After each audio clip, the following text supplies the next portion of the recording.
What is up, everyone? This is Gitshiver again with another 5-minute Morrowind, and today we're getting the Fists of Randagulf, arguably the best heavy armor gauntlets in the game, and we're going to do it at level 1. Let's get going.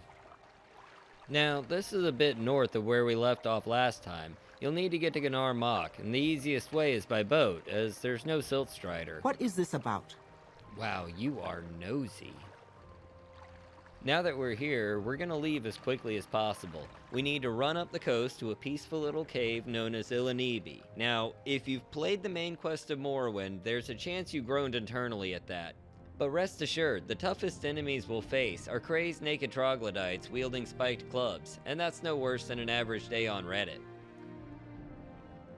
For taking this pleasant stroll on the back end of nowhere, we're going to be rewarded with the Fists of Randagulf. That's right, fists. Plural. We're getting both of them in one place, which for Morrowind is actually pretty sweet. The right fist gives you a 20-point fortify strength, and the left fist gives you a 20-point fortify agility. So, used together, they're a pretty deadly combination. Both gauntlets carry armor rating of 90, and both of them are worth 35,000 gold. So, nothing to sneeze at here. We aren't going to focus on it too much in this video, but there's also a lot of other good loot in the cavern that you should take advantage of while you're out this way. Ilanibi is normally a 5-course buffet of dreamers, ash creatures, and Daedra, topped off with the faceless nightmare that is Dagoth Gary's.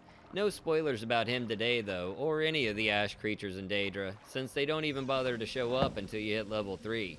And Dagoth Gary doesn't show his no-face until we're on his related quest.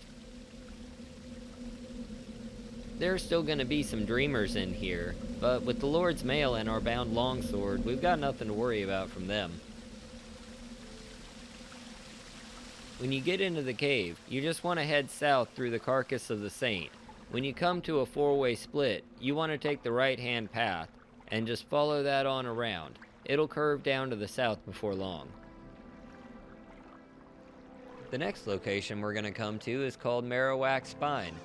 Morrowind must have had a pretty bad case of scoliosis, because this place is really windy. Just keep heading south through the winding path until we get to the Blackened Heart. Despite the name, we won't find any Marowaks or Cubones in here. I guess the Dreamers are kind of like Team Rocket in a way. Speaking of the fetchers, here's a couple now. I'll show you how quickly our bound longsword takes these guys down. Easier than mud crabs. There's the dead adventurer. He has a full random armor set if you want to check him out. As an editorial note, I cut out the other fights. It was more of the same, just one of the dreamers had slick back hair, which was kind of weird. Now the next section we come to is going to be a 4-way split. From here, we want to take the northern path into the Blackened Heart.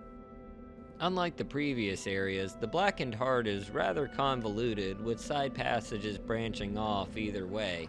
Just keep focused on going south, and you'll eventually get to the door to Soul's Rattle.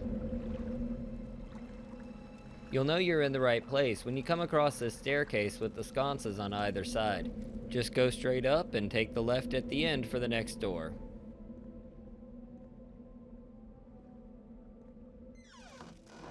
Once you're in here, you're going to want to go through the first 4-way intersection straight on into the second. Then we're going to take a left into this grand chamber here, and we will find our treasure hidden behind the left trough. Now, like I said, there's lots of other great loot in this place, so feel free to clear it all out before you get out of here. I gotta say, this character is getting pretty OP already at level 1, and he's not about to stop. But for today, that's all I got for you. This has been 5-Minute Morrowind. I've been Gitshiver. I hope you had a great time. If you enjoyed this one, please consider leaving a like. A subscribe is also super appreciated. We're a small channel right now, but we're growing fast and we're going places. And it would mean a lot to me for as many of y'all to come along as possible. I'll catch y'all in the next one real soon. Later.